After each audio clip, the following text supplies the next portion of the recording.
It's on there. It's like- Perfect.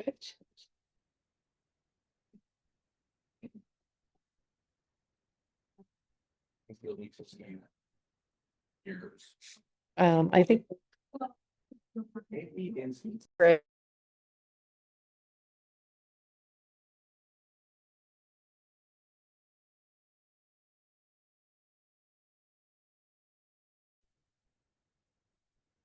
Oh, but you know what, we can't. So. Hey, everybody. Go for 'em. Yep, okay. You are all set to start. I am set. Good evening. I call this meeting of the South Burlington School Board to order at 5:03 p.m. The board will now entertain a motion to enter executive session to discuss employment of a public officer or employee and labor negotiations as permitted under 1 VSA, section 313. Because discussion in open session would place the individuals involved at a substantial disadvantage. Second. Okay, it has been moved by Dan. Who moved and who seconded? It has been moved by Dan and seconded by Michelle. And as we have 4 people present with Seamus on the line, we have a quorum. Is there any discussion? Okay. No. Hearing none, all those in favor say aye. Aye. Those opposed say no. All right, the motion carries. The board will now enter executive session at 5:04 p.m.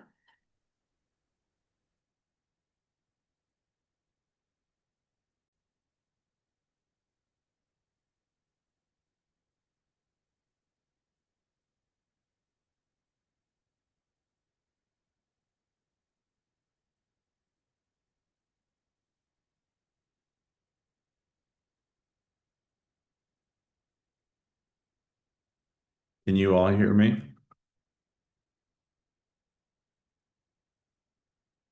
Recording in progress. We can hear you, Seamus. Great. I hope that my head doesn't loom over everybody for the whole meeting. Does No.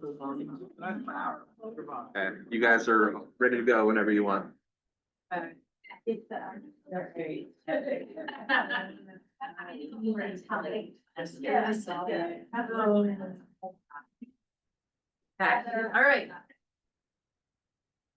evening, everyone. My name is Jen Lawrence, and I am the Vice Chair of the South Burlington School Board. I will be chairing this evening in the absence of Acting Chair Seamus, where he just disappeared, but he's online. And I call this regular meeting of the South Burlington School Board to order at 6:03 p.m. on Wednesday, November the 5th, 2025. Prior to this meeting, the board held an executive session to discuss employment of a public officer or employee and labor negotiations as permitted under 1 VSA section 313. The board entered into executive session at 5:10 p.m. and returned to open session at 6 o'clock p.m. No action was taken in executive session. And All Joe right. Clark joined us in executive session. And Joe, yes, and Joe Clark joined us in executive session. So we recently voted to adopt the Pledge of Allegiance at the beginning of board meetings. But since this is the first time in many years that the board has recited the pledge, we would like to welcome scouts that are here from Troop 6110 and PAX 578, right? PAC 578? Yeah, 611. And 611. What did I say? 611, PAC 678. What did I say? 6110. I didn't need to say that. I meant to say 611. That's right. We 611. do have a 6110, but that's the girls. Oh, yes, I know. I used to be the scoutmaster of that church. All right, so who is here this evening? I'm Jacob. I'm a patrol leader, one of the patrols. Okay, Jacob. Sawyer. Hi, Sawyer. Hi, what is your name? Hi, Cameron. Well, can you please come up and we will have you guys lead the Pledge of Allegiance for us. Join us in the Pledge of Allegiance. What is the flag of the United States of America and to the republic stands one nation under God, indivisible, liberty, and justice for all. Nicely done. Thank you so much.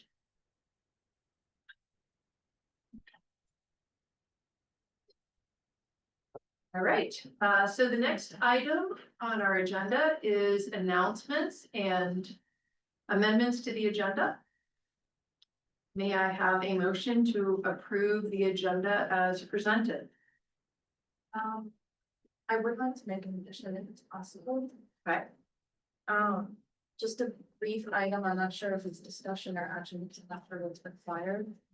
But in the process of working out a new template for monitoring, we have basically a beta version where we tested that using the equity monitoring and wanted to have a discussion about approach.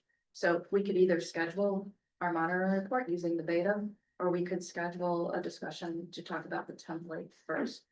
Board willing, right? But What would you recommend? I would love the beta test. So you're saying we're Monitoring report, yeah.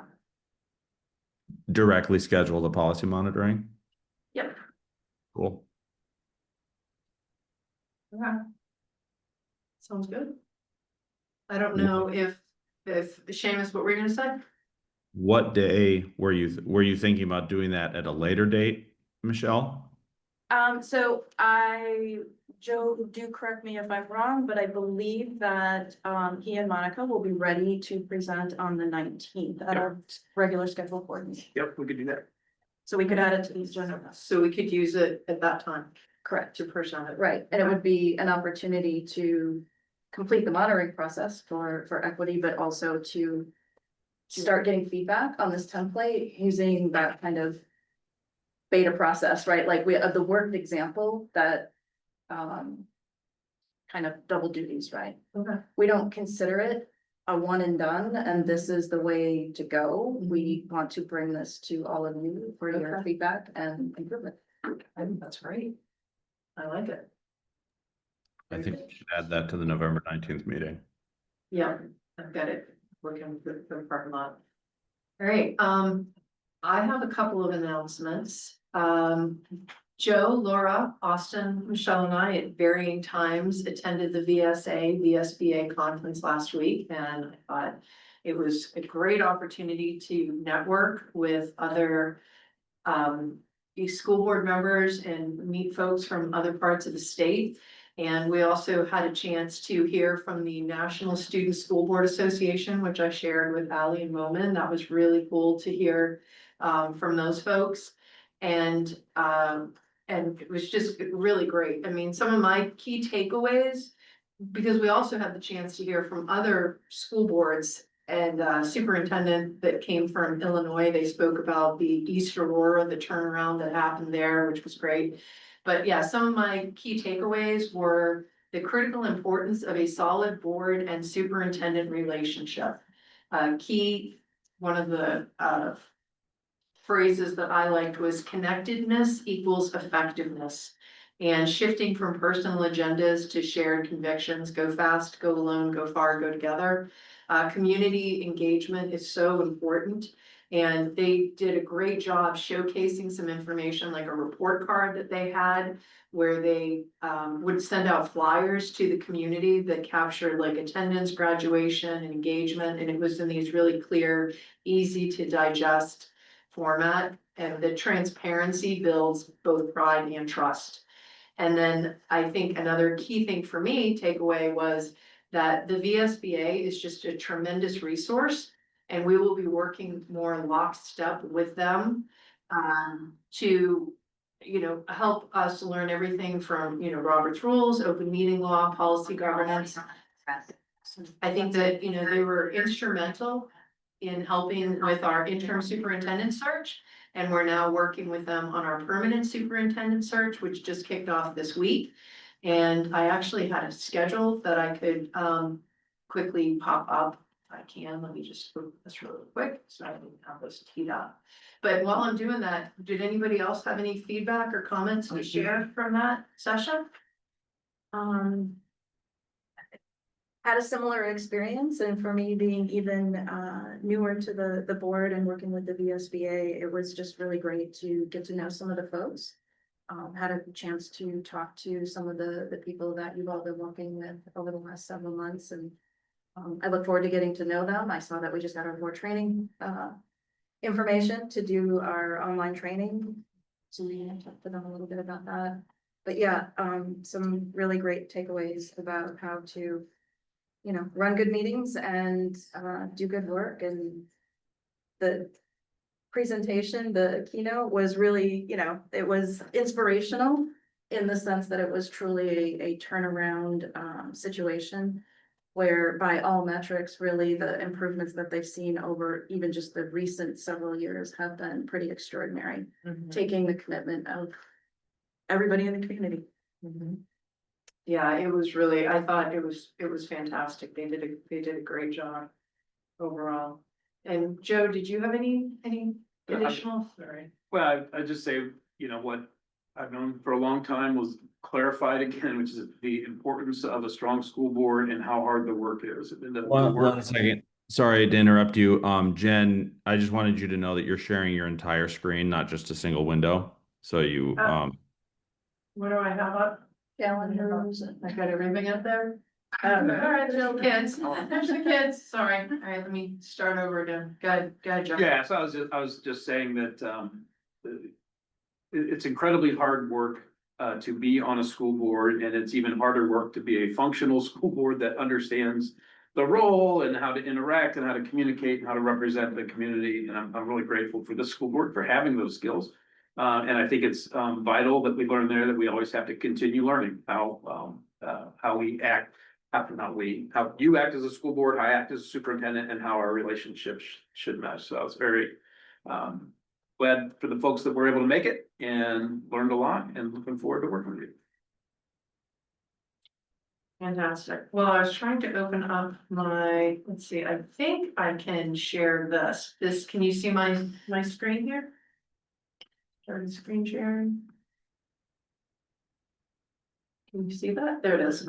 Okay, so this was just a highlight, and we'll put this in a parking lot to talk about a little bit later, but just wanted to share this very briefly. When I said we are working lockstep with the VSBA, this shows here, you know, we signed our contract with VSBA for the permanent superintendent search. And this is the schedule that we'll be following here for going through that process. But then we also have got some information here with VSBA for some of the training that they have, the new member academy, the board development, Robert's rules. We've got different links here for information, open meeting law training, policy governance training. And so anyway, you know, this is more information that will be coming out here soon to be shared and put out, but just want to share that with folks that we're trying to align what we're doing a little bit more closely and transparently for folks to see. Let's see. Also, one other thing I wanted to mention, this is gonna come up again as part of the announcement, but there is a community forum that will happen next Monday on November the 10th at 6 p.m. right here at this location. And the school board is going to be voting on the 2026-2027 school budget. And we encourage everyone to please come and provide your comments via either Zoom or in person. and to clarify that we're setting the budget number, like the limit of the budget, but we won't be voting on like the final budget package or something like that. So we're gonna be drawing the box that the staff has to fill in. Right. Okay, so we'll now move on to item number 3, which is comments from the public. So this is an opportunity for community members to address the I'm sorry, board did the on. board vote to approve the agenda? Oh, did we not? I thought we did. Oh, sorry, you're right, There because was you know a what? motion and second, but I didn't. You're right, thank you. Well, because Michelle added something. You're right. No, thank you for that, Joe. Okay, so, yeah, can I have a motion to approve the agenda as presented? Someone? Good. So by Michelle, do we have a second? I'll second. And seconded by Laura. Is there any discussion? No. Hearing none, all those in favor, say aye. Aye. Any opposition? This includes you guys, did you say? Very good. Let's make sure that Moment and Ally, they've got the non-binding opportunity here. Okay, thank you for that, Joe. All right, so now we are moving on to comments from the public. This is an opportunity for community members to address the board on any topic, whether or not it is on tonight's agenda.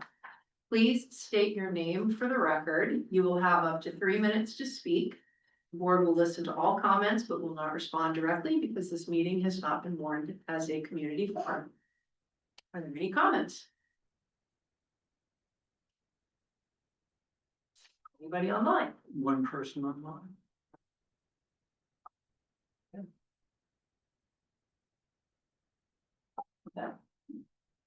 That wants to make a comment? Yes, Jerry's just, as we go into the attendees.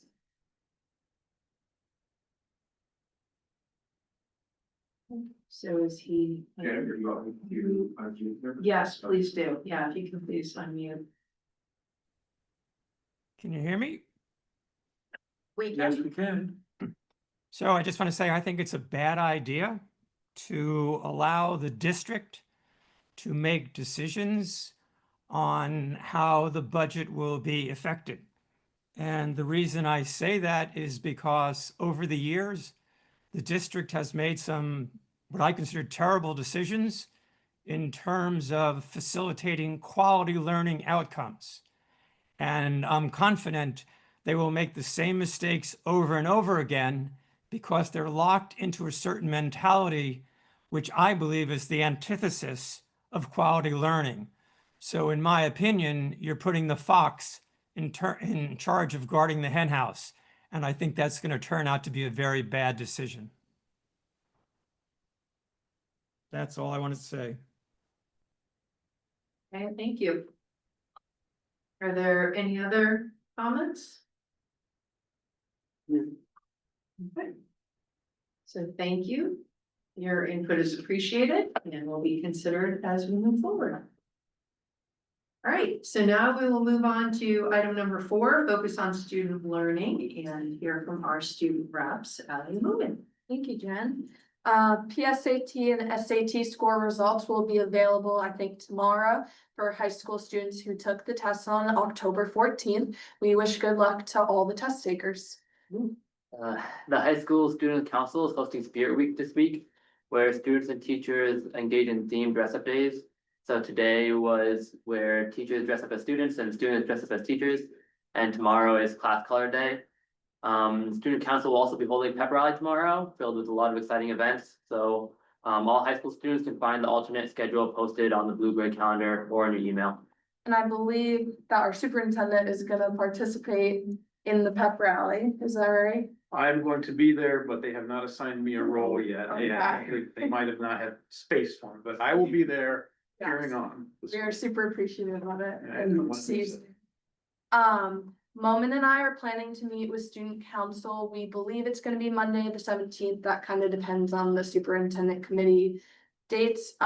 We would like to further discuss with them how we can work together to better represent the student voice.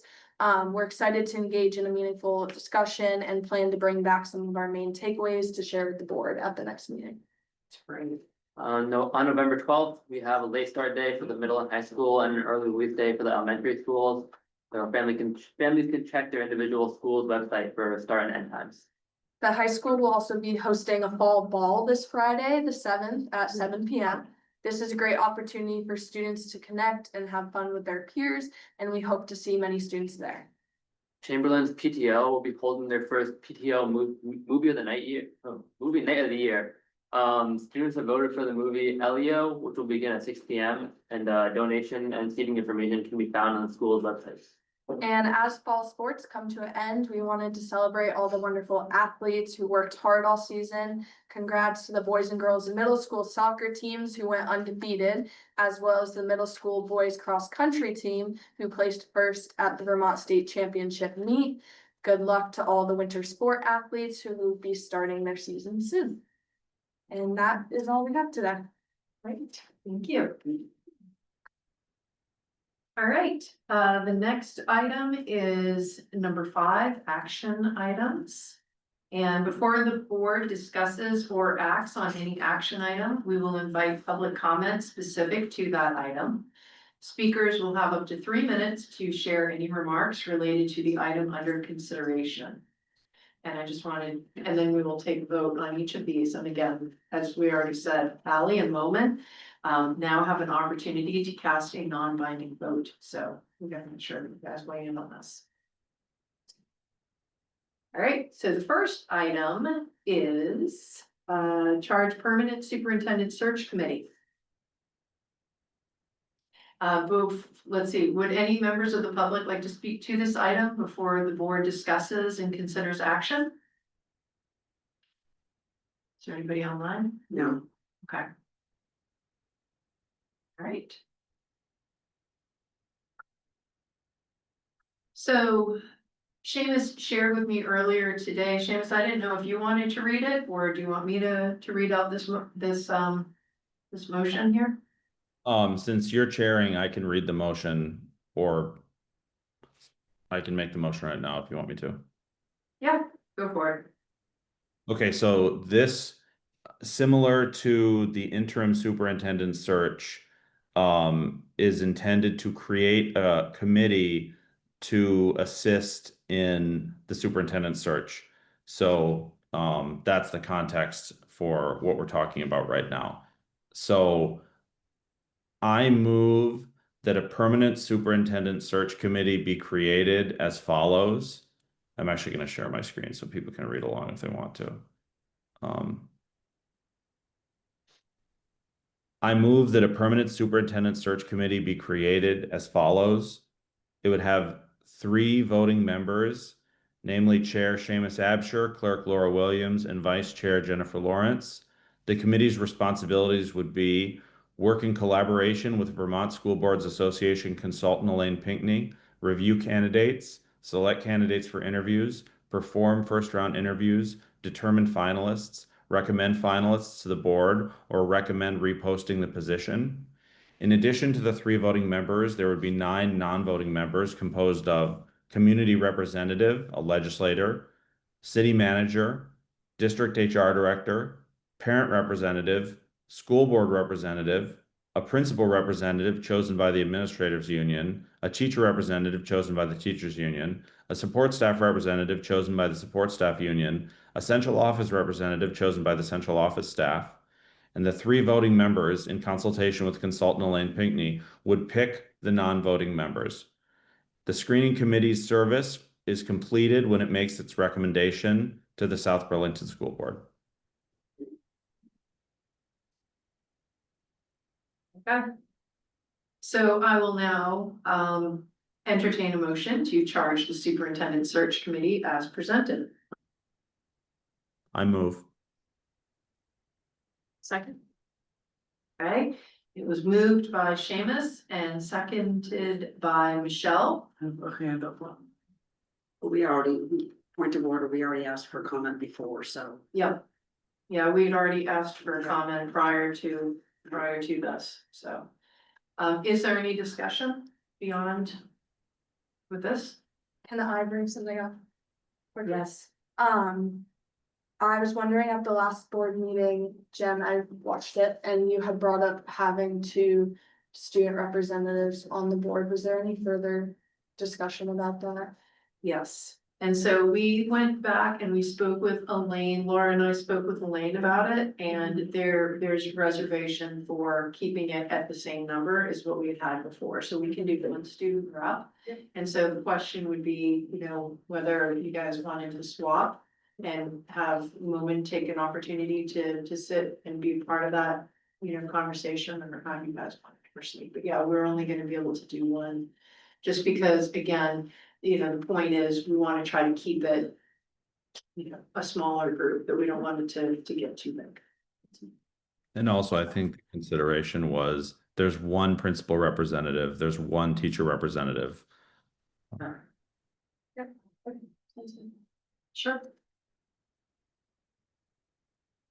Okay, so any other discussion? Right, hearing none, all those in favor? Say aye.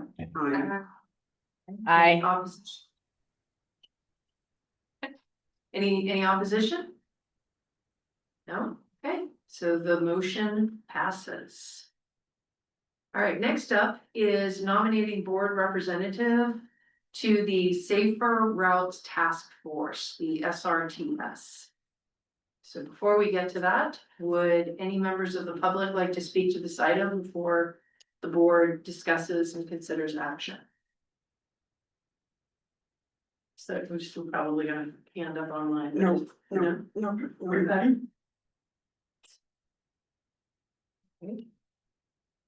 So Now Elizabeth's hands up. oh, we do have a hand up online? Yeah.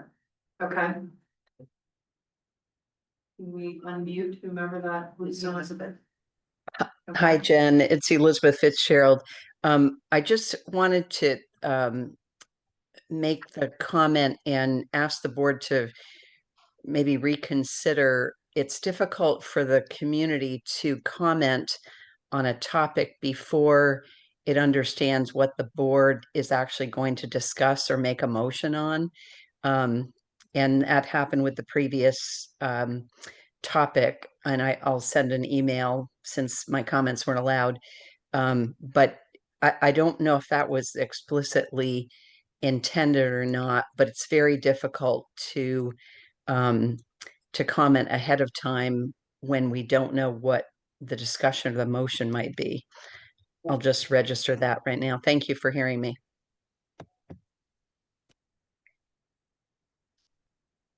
Thank you for that. Do we have any other comments? I just wanted to comment about the safe for routes to school. Is that what you're taking comments on? Yes, it's Hi, I'm Jean Marie Clark. I'm the Director of Operations and Finance for the district, and I am one of the district representatives on that Safer Routes to School committee. So I just wanted to answer any questions that maybe you had. Joe is on the committee with me. There are invites that are sent to the principals, and they, as they are able, also attend that. Holly's been involved, or someone, a representative from her school. Lisa has spent quite a bit of time working with that committee. And so I just wanted to say that it's, they've been really great work. I'm happy to be a member of that committee. We meet remotely every time now, and we meet once a month for an hour or an hour and a half. So I just want to put that out there. That's great. Thank you, Jane. Thank you. Yeah, so I think this had come up also during the previous meeting, is that there is a space on the SRTS for a board member. And I know that, I think Kate Bailey has been serving in the capacity as a board member. But it would be nice. She was in Elaine's society, so. Okay, to open that up for any current members that would be interested in participating. So did we have a nomination for that? Someone interested? I'll volunteer to help out. I'm that we nominate Dan Boyer to be the school board's representative on the Safer Routes to School Task Force. I second it. So Seamus. As. All right, so, okay, so I would say I will now entertain a motion to nominate Dan Boyer to the Safer Routes Task Force. And it sounds like I'll move to nominate. Okay, so Laura moves to nominate. And do we have a second? Second. By Michelle and seconded by Michelle to proceed with naming Dan Boyer to the Safer Routes Task Force. Is there any discussion? Okay, hearing none, all those in favor say aye. Aye. Those opposed, say no. None. All right, the motion passes. Congratulations and thank you, Mr. Boyer. All right, item number 3 is nominating board representatives to the superintendent's curriculum and advisory committee. And so I guess maybe I can provide a preview of this before we jump into it, but it is looking at the committee that Dr. Clark has put together to talk about curriculum matters in the district. Would any members of the public like to speak to this item before the board discusses and considers action? Are any hands up online? No hands up online. All right, hearing no comments, we will proceed with discussion. Yeah, so we, Nicole Carter is leading this charge, and it is we talked at length about superintendent committees. We decided that the first 2 would be the curriculum advisory committee and the finance committee, which Jean Marie is still working on, knowing that it's also budget season and audit season. So, but the curriculum advisory committee is ready to go. First meeting is scheduled for next Tuesday, the 11th, 4 to 5:30 p.m. in this room. The committee currently has about 17 members. The plan is to meet quarterly. The role of the committee will be really to, the first meeting, come up with a list of topics that they want to investigate. And then the rest of the time will be investigating specific topics to make recommendations if needed, to me to bring to the board if we decide to do that. It is an advisory committee. It is not a decision-making committee. And we would like, board members to also be on the committee. So what I'm asking for is the board, you can have up to 3. So 1, 2, or 3 board members interested in serving on a curriculum advisory committee, we would love to have you. And I'm sorry, the first meeting is November 11th, which is next Tuesday at what time? Next Tuesday, 4 p.m., 4 to 5:30 p.m. 5:30. Okay, and then you're gonna meet beyond that quarterly. Be quarterly, and the future dates are not set yet. Okay, and where are you meeting here? Right here in this room. So, I have a question, and I guess, so as a parent whose children have attended South Burlington High School, the schools, I think it's such a great school. A key observation that I've had is whether there are opportunities to strengthen academic rigor and extend learning beyond the classroom. And, you know, whether it's through more challenging coursework or more assessments, I hate to say tests, I'm sure there's people that are kind of roll their eyes at that, but thinking about that and how we're preparing the students. And I know I've spoken with you before about this, like concerns that I've had. I have a senior in high school, and because of the free block system, there's some days he doesn't go to school until 12 o'clock and he's home at like 2. I know he thinks it's great, but for me as a parent, I feel like, you know, you want your kids to be at school getting some kind of education during that time, whether they're in classes or internships or whatnot. So I guess, would this committee be able to discuss and explore options like that and think about how we could ensure that all students are? Yeah, I mean, the role of the committee, the first meeting will be specifically brainstorming lists of topics and then prioritizing those topics that we want to look at in the future. And if those specific topics come up and are prioritized, yeah, we would look into those. Okay. Again, it would be, you know, we're a learning institution, so what we're going to do is research and data-based decision-making on whatever we're going to do. Okay. And that would, frankly, it's a slow-moving process, but it is one that the committee will do the research, they'll have discussions, they'll give some recommendations to me, and at that point, I would take recommendations to the board if I felt they were appropriate to take to the board. Or if they needed to be taken to the board. Okay, that's great. So, any other discussion or comments on this?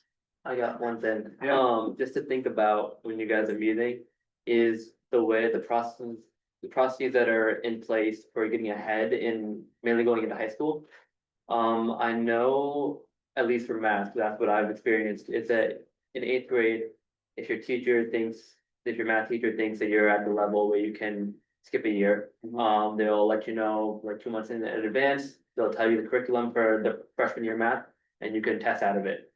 Then after that, if you wanna go ahead a year, you'd have to go online and pay $600-ish for a course that would get you the credit for that, and there's no way to really test out of it, which obviously puts a lot of students who can't afford a $600 course at a disadvantage. So that's one thing to think about. I know people have brought it forward at public forums and things like Well, I that. mean, honestly, we are still looking for some student representatives on the curriculum advisory committee. So if you guys know anybody, please have them reach out to myself or Ms. Carter. I was about to ask, it's not a conflict of interest for students to be on it, right?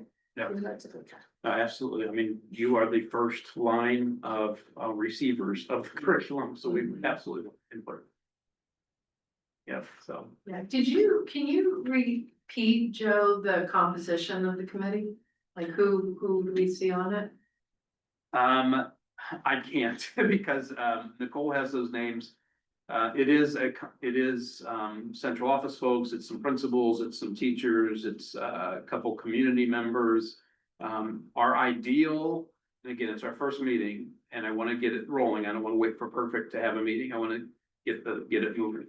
Ideally, I would love to see an administrator from each building, a teacher from each building, students at least from the high school, maybe the middle school, a couple board members, and some community members or parents.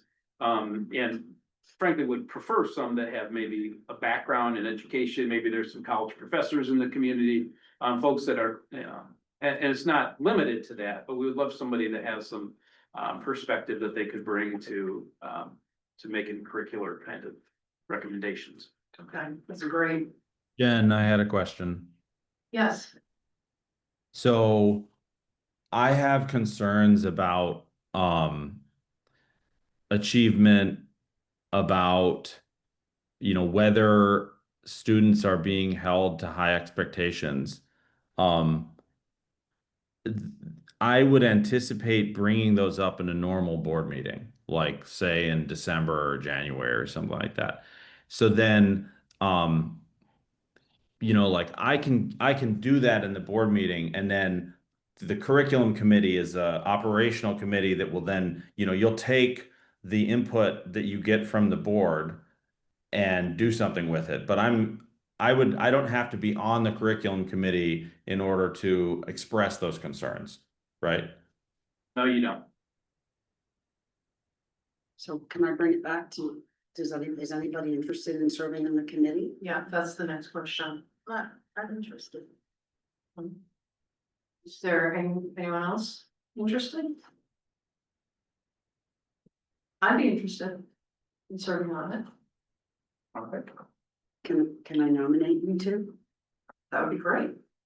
I would like to nominate Michelle and Jen to be on the curriculum committee. Okay, so it has been moved by Laura to nominate Jen. I'm just making notes here too as I'm doing this. And Michelle to serve on the committee. All right, do we have anyone, can we?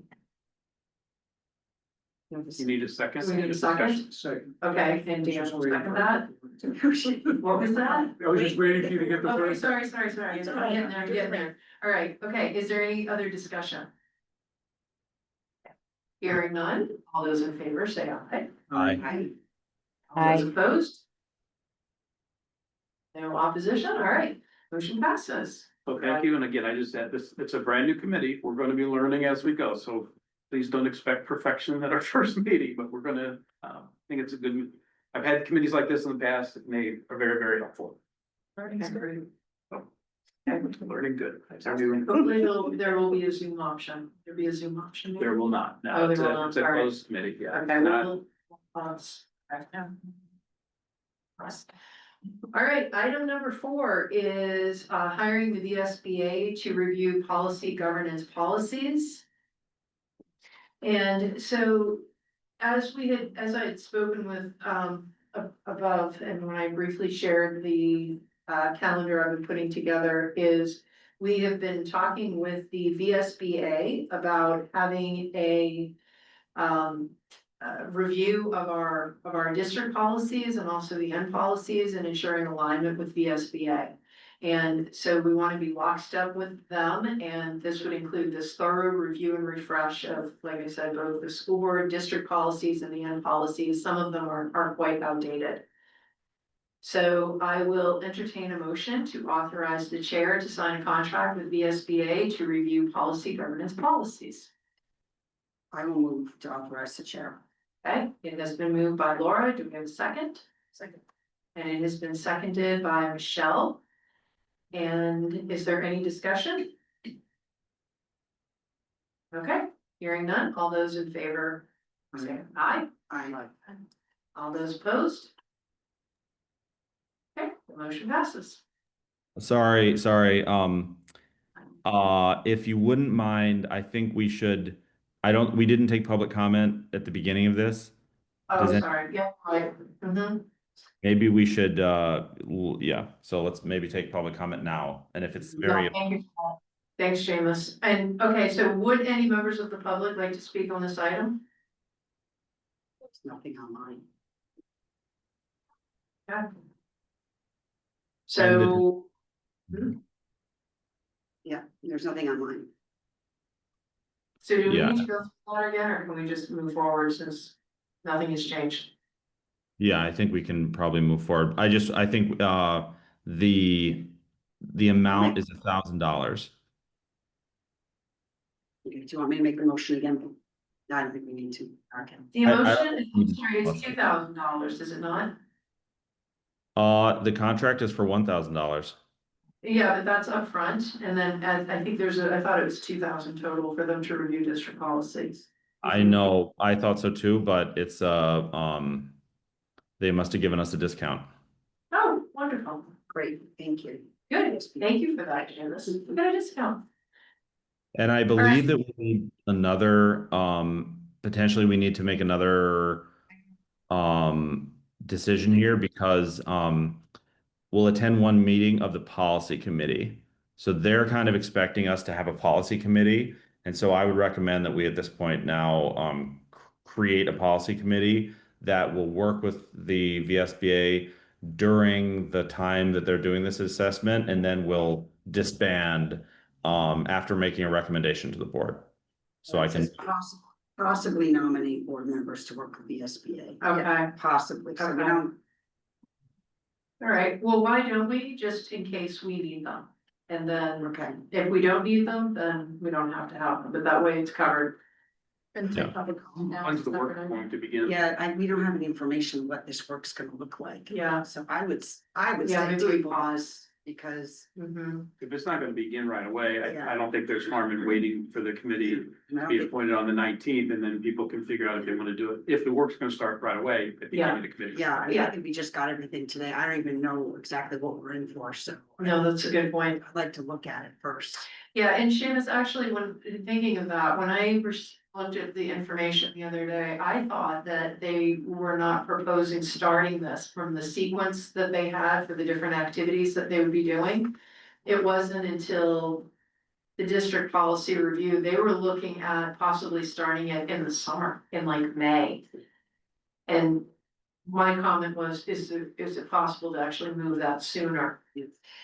I could volunteer to get in touch with them to ask, get some more information on Okay. that. Cause I feel like it's really hard to make this decision without, and you've never done this before, so Okay. I've learned the hard way that it's good to get information before. All right, so I think at this point, it seems that the best thing to do is just authorizing the chair to sign the contract with VSBA to review the policy governance policies.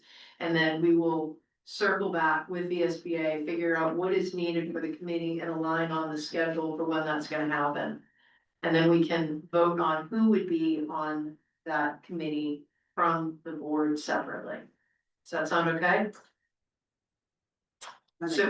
So with that in mind, do we need to change anything, or can we say that we're gonna move forward, because it's been moved by Laura, seconded by Michelle, that we have the authorization for the chair to sign the contract and move forward? Unless there's any other discussion. I think the motion was valid. Okay, so I think motion passes. And Laura will follow up. Yep. Okay, the next item is discussion items. So first up is budget, and as we noted during the announcements, there will be a community forum next Monday, November the 10th at 6 p.m., same place here, to discuss the 2026-2027 budget. Please let your voices be heard. Please show up. You can call in, you can Zoom, you can be here for public comment in person. And those options, just to recap, we talked about an option 1, which is a 0% increase to the budget. It would remain the same as it was on the 2025 ballot, 71.5 million. Option 2 was a increase that parallels inflation, which could be around 3 to 4%. Option 3 is no cuts to any roles or programming, which could add 10% or more to the existing budget. And then option 4 was midway between the inflation and no cuts. So that's just mentioning that. Is there any other comment or discussion on that? Well, I would just like to clarify, if I may, that those are the 4 options that we will have prepared for you, but that's not, the board is not committed to having to choose one of those 4 options. Yes. After we have the discussion, you might choose to do something else. Thank you. I think that's a really good clarification for us and for the community, because my assumption all along has been with this many options. I mean, it gives us a scale for what we're looking at, right? Yes. From 0 to 7, 8, whatever it is that top number. And if we know kind of what the moving parts are at those benchmarks, we can kind of interpolate them in between. Yes. Yep, exactly right. And to clarify, it's now a good time. Sorry, it's hard to. Please, yeah, yeah, I've never please been- go ahead. I've never been remote before, and this is very difficult. But Jen, you're doing a great job. So, we are not going to vote on the budget next week. What we're going to vote on is picking a limit to how big the budget can get. And the superintendent and his staff are going to tell us what these 4 limits would look like in terms of losses of programming, losses of staff, all those things. So it's very important that the community is represented by us. First of all, we're representatives of the whole community, not just the school community, not just the parent community, but also the the non-school community. And it's also very important that if there are community members who feel like they want to make their voice heard, that they show up next week. Next week is a community forum. What that means is that the room is actually organized differently. Like instead of sitting around in a circle and having the community in the audience, we actually move the desks up so that the community can sit at the table with us and offer their feedback. So it's very important that if you feel that your voice is not being heard, if you feel that there's a voice that you need to represent that's not being heard, that you come and talk about it next week, because we are making a big decision next week. It is not the final budget because that's a whole package of complicated, that takes months to prepare. And so we're trying to give the superintendent as much time as possible to produce a good budget based on the limit that we're going to set next week. Good clarification. Setting a ceiling. You're setting a ceiling, yes. Okay. Very good. Any other comments? Thanks. All All right, so the next topic here under discussion items is budget for informing the public. How much money should we spend informing the public about the budget? What channels, TV, radio, yard signs should we use? An outside agency to develop these materials? I have a comment on that. I mean, I understand the importance of having impactful material cascaded to the community to garner support. But I guess I'm hoping that we can leverage our internal folks instead of hiring an outside firm to help with that, with communication. And, you know, maybe looking at what's worked well for other districts when they're communicating and sending information out. And perhaps we R&D or about duplicate something similar for ourselves that, you know, how we can effectively market the good that our school district is doing and raising property values, and that's what this is important for. This is what you're investing in, right? So So, yeah. I added this agenda item, or I suggested that it be added, so maybe I can provide a little bit of context. Yes. According to Vermont law, one of the responsibilities of the school board is to inform the community about the budget. And so we are allowed to spend money to inform the community about the budget. In years past, this has meant a mailer going out to the community in, you know, sometime in the fall. Last year, I remember it was a big blue document that had pictures of kids on the front. And then there was a big yellow box that said, you know, $71 million or something like that. And then it was also full of all kinds of different financial terms, graphs, charts, totals, all that stuff.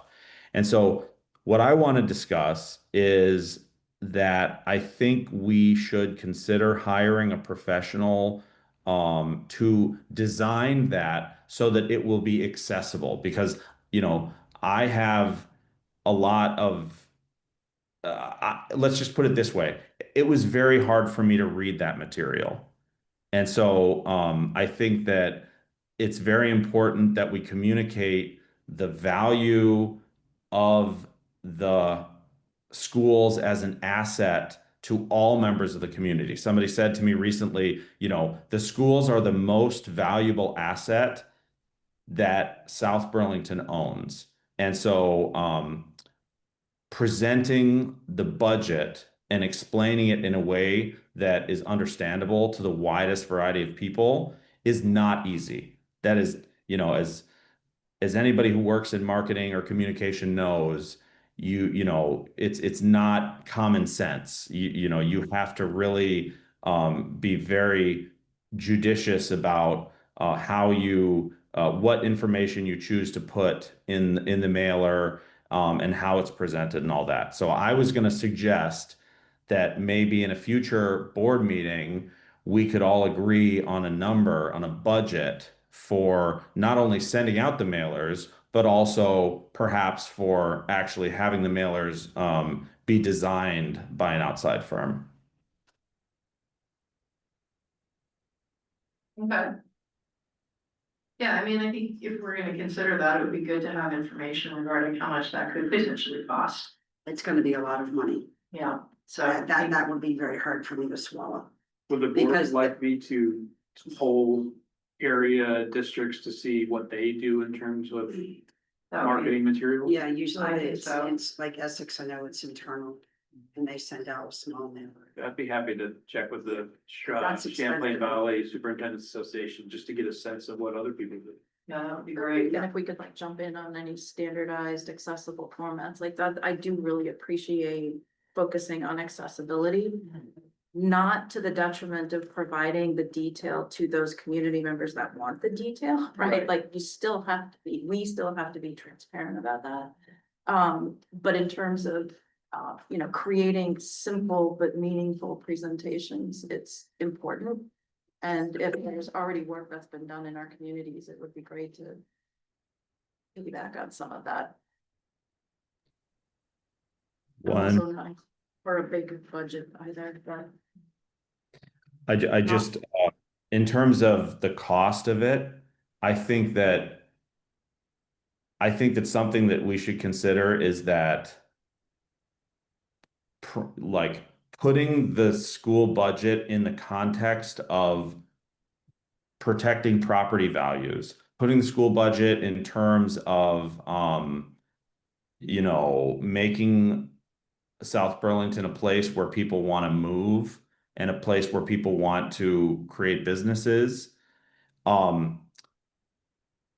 The return on investment of spending to have professionals do this or whoever we want to do is probably greater than the cost of the actual whatever we might spend on it.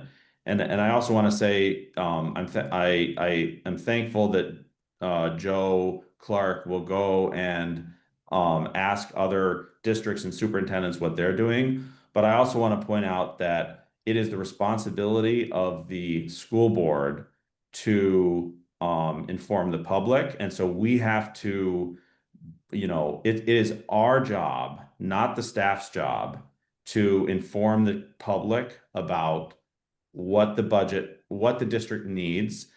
And so it is really our responsibility to come up with the right budget number and then pass that budget number.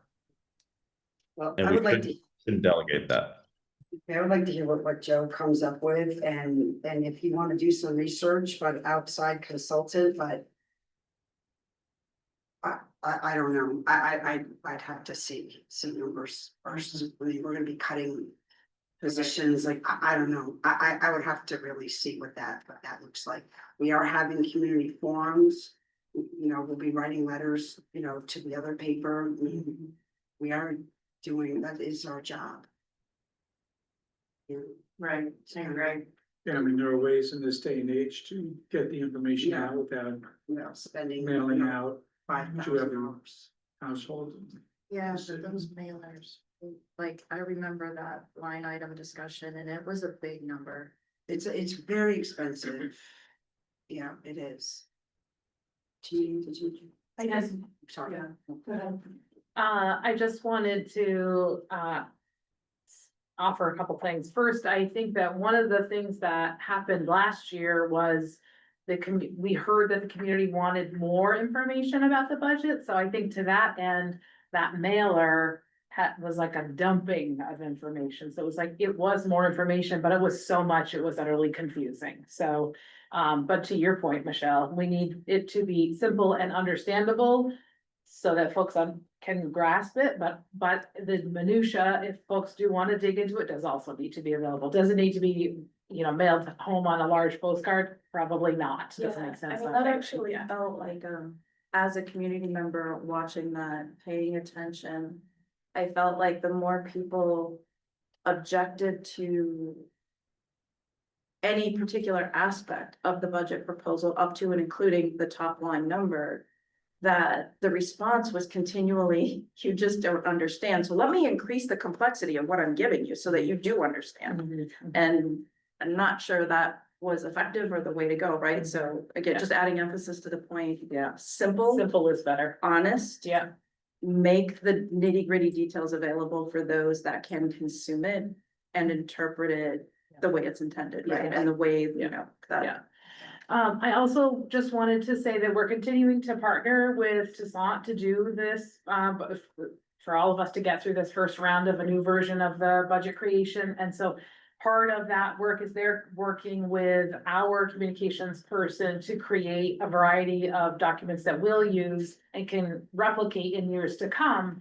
So I want to make sure that whatever like you folks are asking for isn't duplicating the efforts that we're already working on with Tacent. So by we, I mean Ken, not me, but so maybe the direction is more,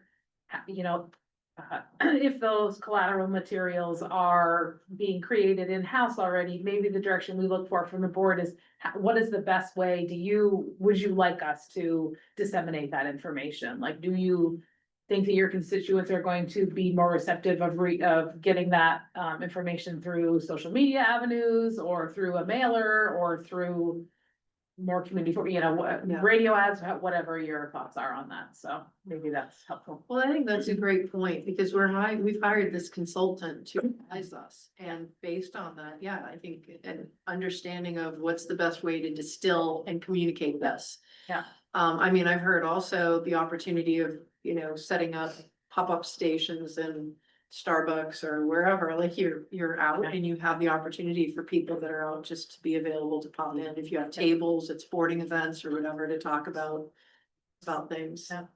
So, And I would say that this isn't Tassin's first rodeo, and it's definitely not their first rodeo in the state of Vermont, so, they have a methodology that they use that's worked for them in other Right. districts, so really following their cue there, may be to our best interests, so. no, that's great. So I don't know. I agree with everything that was just said about simplicity, about leveraging the resources that we have in the district, leveraging the consultants that we've already hired.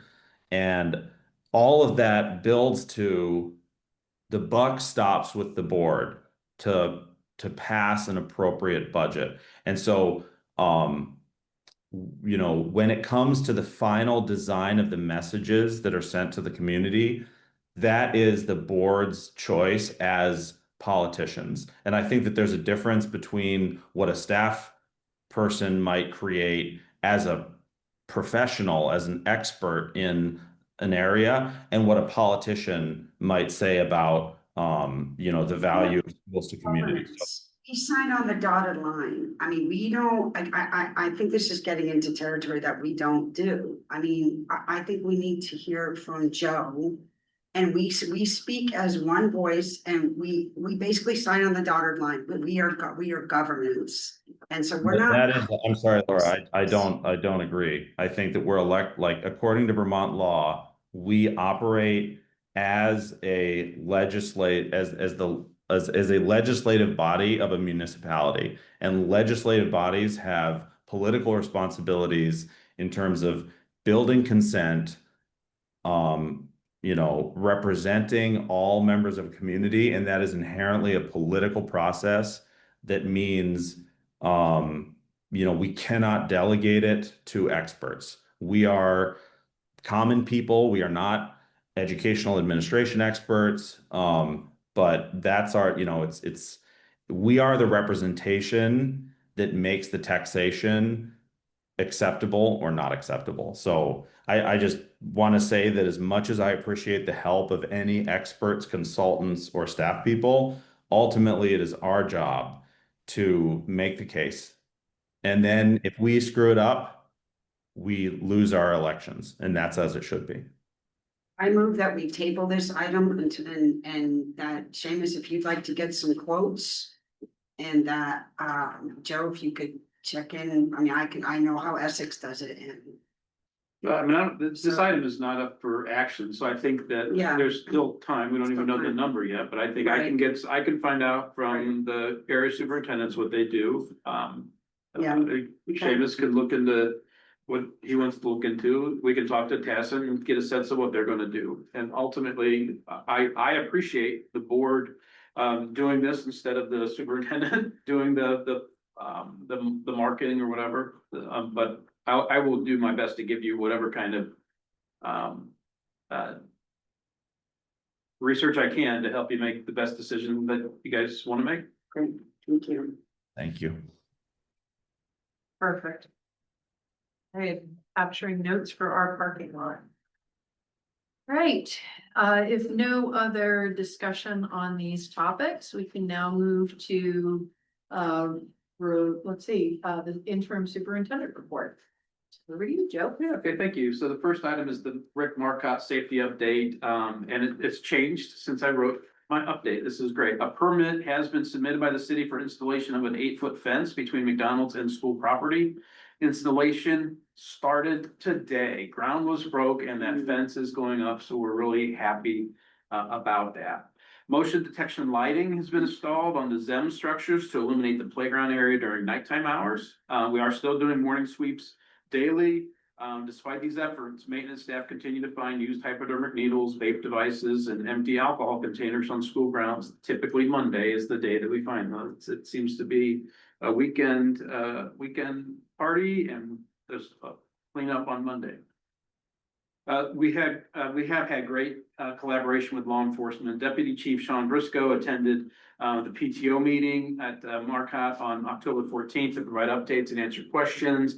Principal Liz McDonald, along with parents Whitney Persinger and Heather Mayo, met with City Manager Jesse Baker and new Police Chief Bro to review the city safety report. Marcotte staff have increased calls to the South Burlington Police Department to report daytime activity, and that was at their invitation. We're really grateful for them asking us to call them when we had some issues. And the police and the community outreach teams have responded promptly and appropriately. The police department conducts active patrols on Marcotte campus to enforce the existing laws, and they've also partnered with McDonald's to clean up adjacent areas and can increase patrol presence in the restaurant parking lot. Also, McDonald's has changed their bathroom lights to blue lights, which makes it harder for people using hypodermic needles to find a vein. So that will hopefully cause them to maybe not go there to use their drugs. With campus maintenance, the brush hogging along the fence lines has been completed to clear overgrown areas or remove debris. And staff are still reminding students never to touch unsafe items such as needles, vape devices, bottles, or cans, and also to report immediately to an adult if they find anything. That's the Marcotte safety update. A lot going on, and we'll continue those efforts. We will never be able to guarantee that something won't happen again, but we're going to do everything in our power to prevent it again. My second item is the cell phone policy compliance. The board asked me to report on this. At the middle school, our students continue to do a great job embracing the cell phone free environment. And that's fostered a more engaged and respectful school culture. The school is partnering with their PTO to host a special showing of the documentary Screenagers to raise awareness about the effects of screen time and social media on youth. And they are now in their second year of being cell phone free. They are seeing increased positive student-to-student interactions throughout the day. Landline phones are available in the main office for any student who needs to contact home. And the middle school was featured in Scholastic magazine last year for its leadership in creating a cell phone free learning environment. Their data from Q1 showed that the cell phone policy has improved focus, engagement, and overall classroom climate. At the high school just surveyed their students and staff a week or so ago, and student feedback was mixed. Many do appreciate the fewer distractions, while others miss the convenience of phone access. Students cited benefits such as better concentration, more in-person socializing, and fewer classroom interruptions. But some common student frustrations included difficulty contacting parents for rides, or loss of tools like QR codes and calculators, and anxiety about emergencies. Several students have requested more flexibility during lunch, study halls, or for seniors, and noted even uneven enforcement among the staff. Staff responses were overwhelmingly positive, reporting calmer classrooms, stronger peer relationships, and clearer administrative follow-through. Teachers have observed fewer conflicts, more on-time attendance, and students developing healthier phone habits. A few concerns remain about inconsistent consequences, some distractions, shifting to laptops, and intermittent bathroom phone use. Infractions data shows compliance is generally strong, though violations cluster in hallways and restrooms. Overall, the policy is meeting its goals of promoting focus and connection with continued monitoring and consistent enforcement recommended. So, going pretty well, as you might expect for a change. The redistricting committee task force meeting, I did go to Winooski High School time flies. I think it was last week. I was at Winooski when the state redistricting committee task force had a meeting. And I spent the day there listening to the presentations, and they had 3 different models that they had worked on, and they were going to, at the end of the day, they voted to continue looking into all 3 models. They didn't throw out any of them, and they didn't select any of them. And so we know that they're supposed to come up with a model, I think by the end of December. There was an opportunity for public comment. I did speak on behalf of the board. We talked about this one of the last board meetings where the board gave me feedback on what we wanted to say, and I was happy to say that, which was basically, we're not committed, we are not against the idea and we're not for the idea. We want to learn more. I did talk about my own personal experience being a district, having been a superintendent in a really, really small district, 750 students in one building, and how our students, because the district was so small, didn't have opportunities for things like advanced placement classes or music or physics class, all those kinds of things. I made that statement and then was followed by a teacher from an area district who said that wasn't a concern for them. They didn't mind if the students didn't have the opportunities because they really liked the relationships that they were building with their students. And so I think that not everybody is on the same page about wanting to consolidate to offer more opportunities for students. Nonetheless, it was a good meeting. I learned a lot, and the task force continues to meet. The new Vermont AOE district quality standards, those were adopted or upgraded. I think September was the last time that they did that, and they're trying to do a beta test now where they're asking superintendents to complete a rubric about all of the new standards.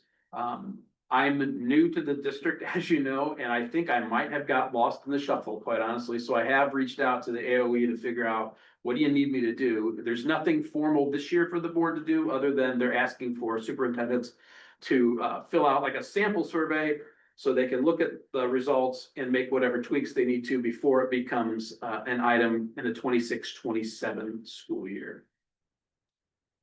And finally, the best use proposal, I've spoken about this and I had it in a board update. We are a member of the New England School Development Council, NESDEC, and they offer a service called the Best Use Study. And I would like for the board to consider allowing us to enter into an agreement with them to do a best use study. We get a discount because we're a member. It's still about $16,000, I think.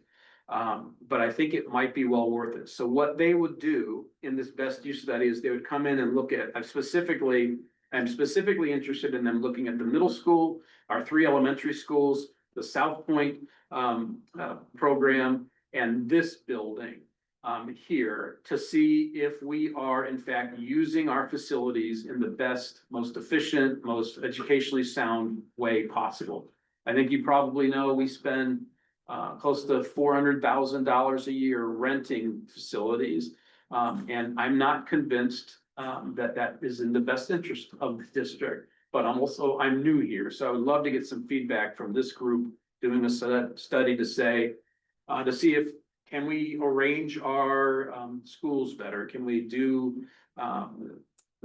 could we shut a building down? Now, I know when you say words like that, people's hair goes up on their arms right away. We're not committing to anything.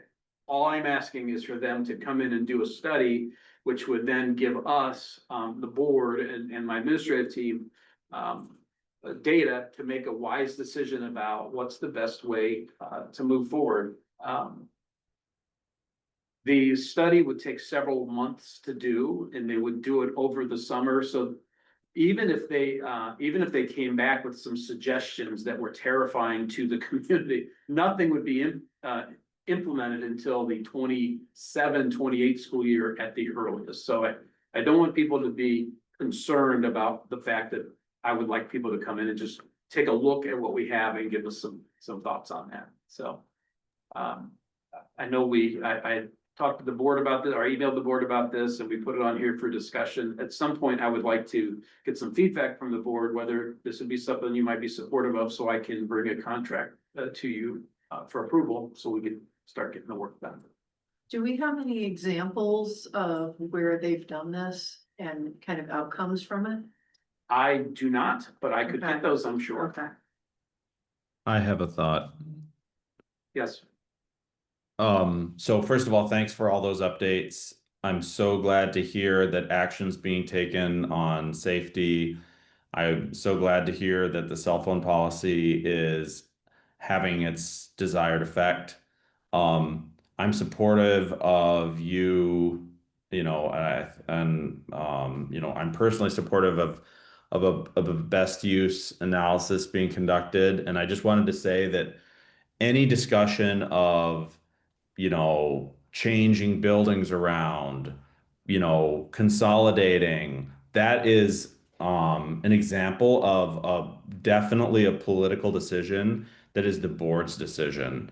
And so that's something that we need to be well informed on. But at the end of the day, since it affects so many constituents, you know, both positively and negatively, we have to be the ones making the decision and also associated with the decision to do something difficult if it has to be done. I absolutely agree with that. These are huge decisions, and I think they're decisions also where you'd want some feedback. And the other thing I think I would mention is this, I always couch everything with, I've only been here 8 weeks or whatever. This will not be a solution to our facilities issues. When you walk through our buildings are old, they're outdated. Our maintenance folks do the best they can to keep them clean and safe and dry.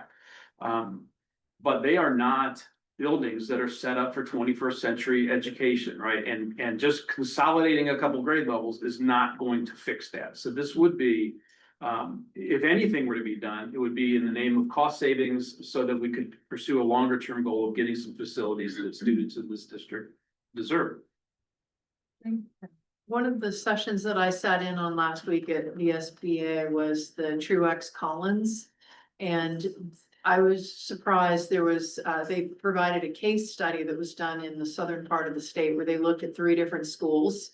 I don't know if anybody else sat in on that session, but anyway, what they recognized is on one particular district, there was a $750 million cost savings over the next 30 years by building a new facility. 750 million, because what they're looking at is deferred maintenance and all of this work that is having to go into getting the schools where they can be, you know, when people can be in there versus actually saying we're going to start over and do this. Because there's a trickle down effect too. When you're looking at schools buildings that are 50, 60 years old, before you upgrade this, you have to take care of this first. And oh, by the way, that's not up to code. So now you have, I mean, it just starts, it starts to snowball. So I would be interested in looking at that as well down the road, like possibly bringing in a group to evaluate, you know, that consideration. So not just best use, but then also doing an overall study to see,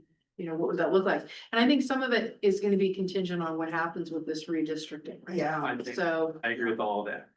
And then whether or not we get construction funds. I went to that 2 years ago when I went to the conference, and I have extensive notes on that. And yeah, I do think, they're advocating hard for construction funds, which may or may not happen.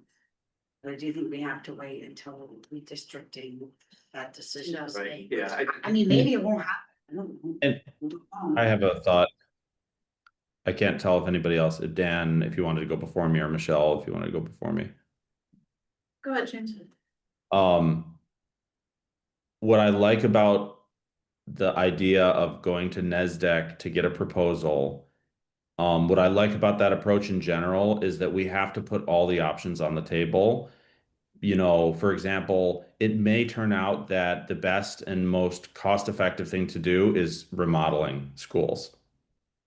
And so I don't want to have any discussion of, you know, construction funds or, you know, planning studies from Truex Collins or something like that to be taken as the board saying that we're going to build new schools right now. Like there's no consensus in the community around that. And so we're far from a discussion of that, but we are, I think, I am personally very thankful for all the information we can get about how to maximally utilize what we have and how to make cost conscious upgrades to those things in the most targeted way possible. I think it'd be irresponsible of us not to look into any of those ways that we might be able to operate more efficiently and still provide a great program for our kids. I really appreciate that aspect of it too, because we are you know, I think we dance around it a lot, but we're at a critical point in the ability to sustain our budgets. And we need to start being very careful about understanding what works and what we think works less well. And really start making strategic decisions about what we fund and what we let go. Knowing that that's always going to involve some pain, right? It's gonna involve some, you know, just frustrations and anxieties. But we have a responsibility to do that because we cannot keep moving forward the way that we've been moving forward in funding our schools and not seeing the results that we expect. And that's the royal way, not just South Burlington, the state. Yeah. I speak for myself only, Right. obviously, as an individual. Yeah. And I assume that there's some level of consensus, although I'm sure it's not absolute. Right. Yeah, but thank you. Good point. All right, well, thank you, Joe. Appreciate that. My pleasure. Great, so next is moving on to consent agenda and planning. And for the consent agenda, we have the approval of the hiring report for the following individuals. Angela Buchanan, full-time special educator at Tuttle, and Molly Landsman, French teacher at Tuttle. Just shy of full-time, maybe. And then also the approval of prior meeting minutes from October 1st, 8th, and the 15th. Are there any items a board member would like to remove from the consent agenda for separate discussion or action? Okay. Hearing none, I will entertain a motion to approve the consent agenda as presented. I move to accept the consent agenda. It has been moved by Laura. You have a second? And seconded by Michelle to approve the consent agenda as presented. Is there any discussion on this? Okay, hearing none, all those in favor, say aye. Aye. Any opposition? Okay, the consent agenda is approved. Welcome to the South Burlington School District, to our new hires, Dr. Buchanan and Miss Landsman. All right, next is setting the agenda for November 19th. I had a couple of items here just captured from today. One was updating and possibly posting the calendar. We can look at that again for that I'd start to put together, and then also circling back and looking at what we have on Seamus, your project management list, and start formalizing some of these items, and when we're going to advance items like the development of the strategic plan. I mean, I think even if it's going to be a ways out, I would like to at least capture some of these things in the parking lot and say, we will do this in, you know, second quarter 2026 or whenever that may be, but that would be one item I would think would be good to have on there. And then I also have a beta template for the beta testing for the template for the monitoring report on the 19th. And outreach from Joe to the community on budget and what you have seen from other districts. And do you have that as that's an action item, right? So we are technically doing The beta is monitoring, an but we're action. using the beta template, so there will be. That would be an action. Yep. And then I would say that the discussion would be Joe's outreach to the community, or, you know, outreach to, for the budget. Yes. And then the other would be, the discussing the calendar and project management kind of tool that we've started using. Is there anything else that needs to be brought up? Is the board comfortable with me bringing the contract for the NESDEC best use study at the 19th? Or would you like more time to discuss and think about it? I would like to know, I mean, if possible, you know, perhaps this is something that you bring forward at that time, but like where it has been done and what some outcomes have been, I think it would be good to see something like that. Like, what would our output look like potentially? If they could provide like an example of what they've done in the past. I could do that, and again, it's, they wouldn't start until the spring anyway, so we do not have to put this as an action item yet. I can get that stuff for you. We can do it in another meeting. Not in a hurry to get. Sounds good to me. One other possible thing, and I looked to Joe for this as well, because, so in thinking about monitoring, we were working on two tracks. One is the template and the other is, getting ourselves back on schedule. And that has two parts. That has, you know, kind of setting what this should look like from a reasonability perspective, right? And reasonability as determined, by a number of factors that Joe and his leadership team are closest to. So, you know, like when data comes in so basically what he's done is proposed the longer term schedule, and I know you're working on the shorter term. I'm wondering if the 19th, or maybe it's later, but I'm just, because we're talking about it now. Would that be a good time to start putting, so we're looking at two. One, how do we get caught up for this fiscal year? And two, what does our monitoring schedule proposal look like for out years? Yeah. Starting in FY 27. Okay. So looking at the schedule, all right, so is that more of a discussion item, do you think, or do you see that as an action? I feel like it's discussion. I think it'd be because discussion. Yeah, there you might Discussion. have a lot of opinions about that we want to incorporate. Yeah. And come back with an action item at some point, to set the schedule. For ourselves.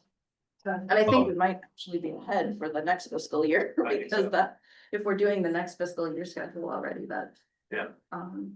Jen, did you notice behind you the schedule or the agenda? Is there anything that I missed that you have in your notes?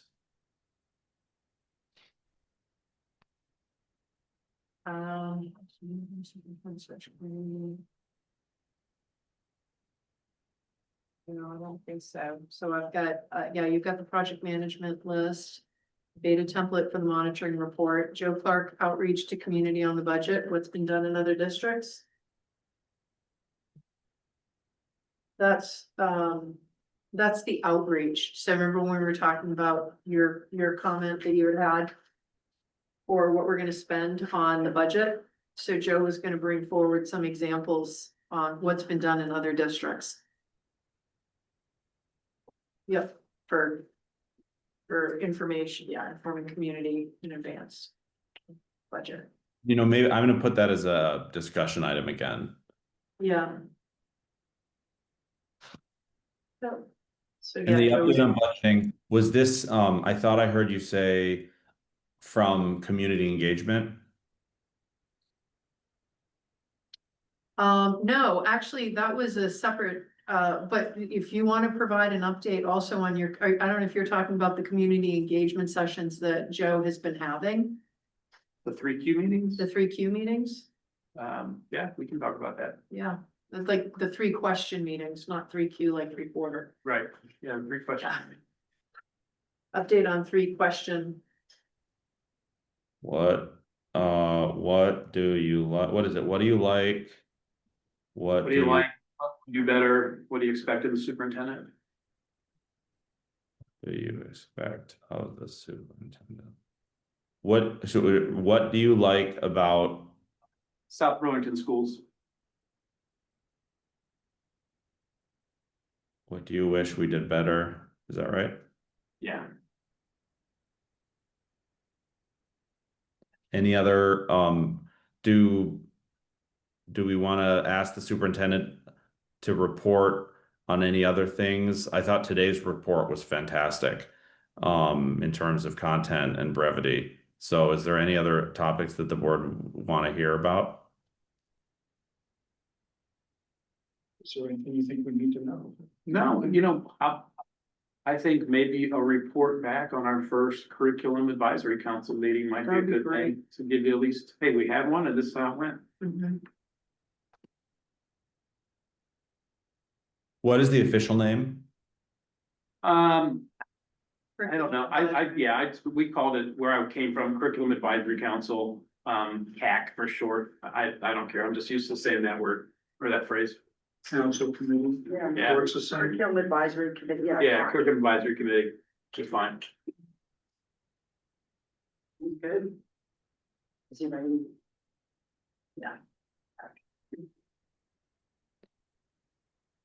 All right.